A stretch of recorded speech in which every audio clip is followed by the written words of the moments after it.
When one by one, the police began to interview the students at the Truman School who were on the field trip to the Black Vine Swamp, Nick, of course, gets a little wary. And eventually, they pull him out of class in order to get his take on what he remembers, not only about that day in the swamp, but the day before that, when Mrs. Starch and Dwayne had their little incident. "Let's go back to the day before the field trip," said the deputy. "I want to ask you about something that happened in class between Mrs. Starch and a boy named Dwayne Scrod."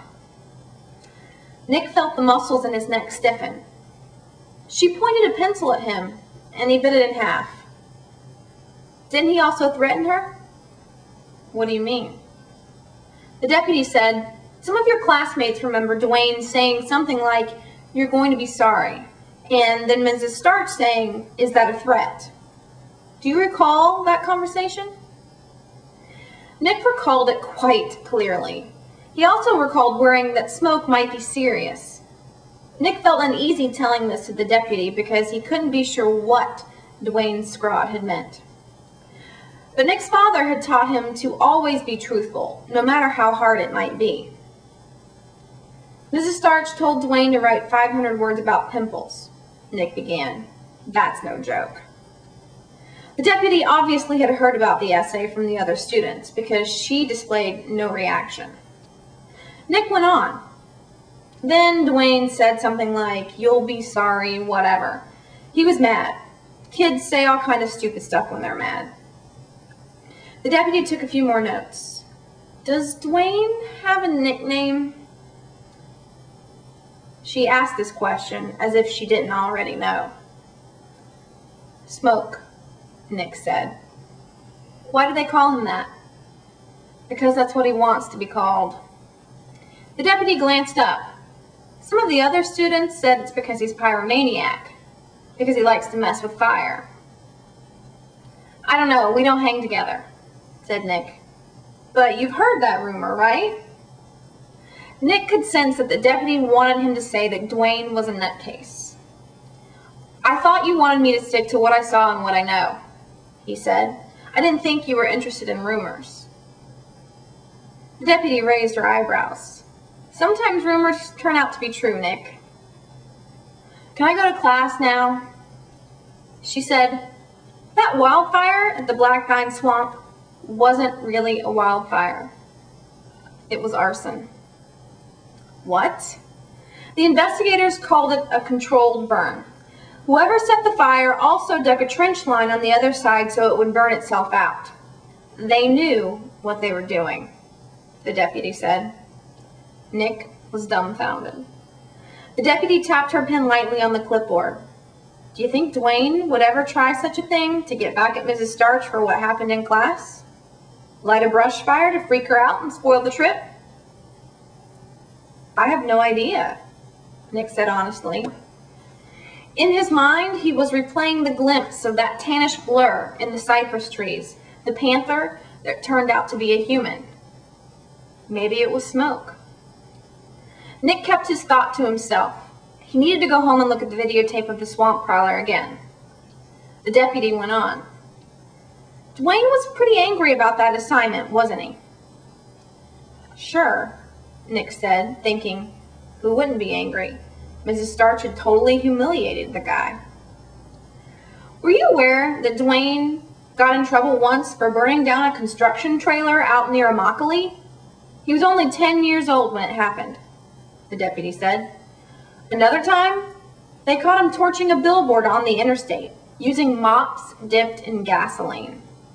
3 in the morning, a state trooper busted him." "Are you serious?" Nick was stunned. Those weren't typical dumb kid pranks. They were crimes. "Are you afraid of Dwayne?" the deputy asked. "Not really. He doesn't hassle anyone." "Was Mrs. Starch afraid of him?" Nick had to chuckle at that one. The deputy asked what was so funny. He said, "If you met Mrs. Starch, you'd think it was pretty funny too." The deputy scribbled another few lines, then capped her pen. Nick, do you have any idea where we might find Dwayne? Nick firmly shook his head. Nope, that's the truth. The deputy rose. Thanks for your help. I really don't know the guy at all, Nick insisted. That's the thing. Nobody seems to know him, do they?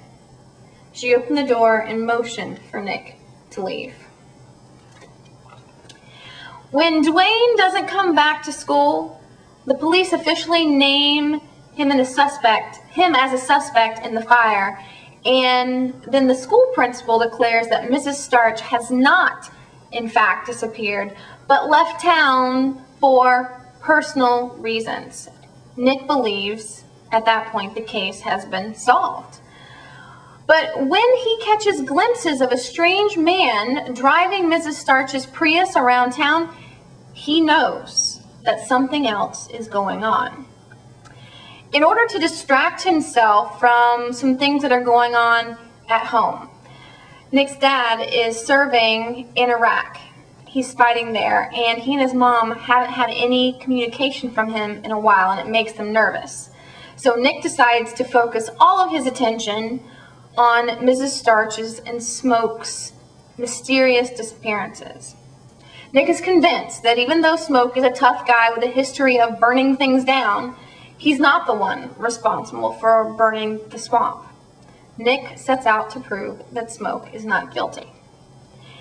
It's an investigation that leads to Nick and his best friend Marta delving into a world of breaking and entering into Mrs. Starch's house, meeting a mysterious man who is driving Mrs. Starch's Prius around town, encountering eco-avengers who tie people to trees and spray paint them from head to toe, of being shot at, and coming into close contact with an endangered mother and baby Florida panther, all while they're trying to find Mrs. Starch and prove that Smoke is innocent.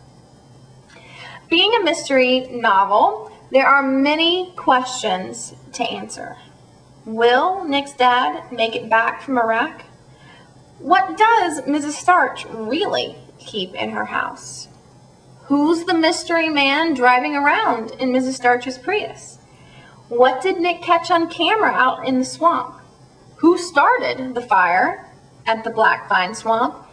And where is Mrs. Starch? To find out the answers to these questions and a ton more, you need to read Scat. Scat by Carl Hiaasen. It's a fun, mysterious, engaging read that will make you laugh out loud more than once. Get it? Read it? Tell me about it on the blog, and I will see you next week. Bye.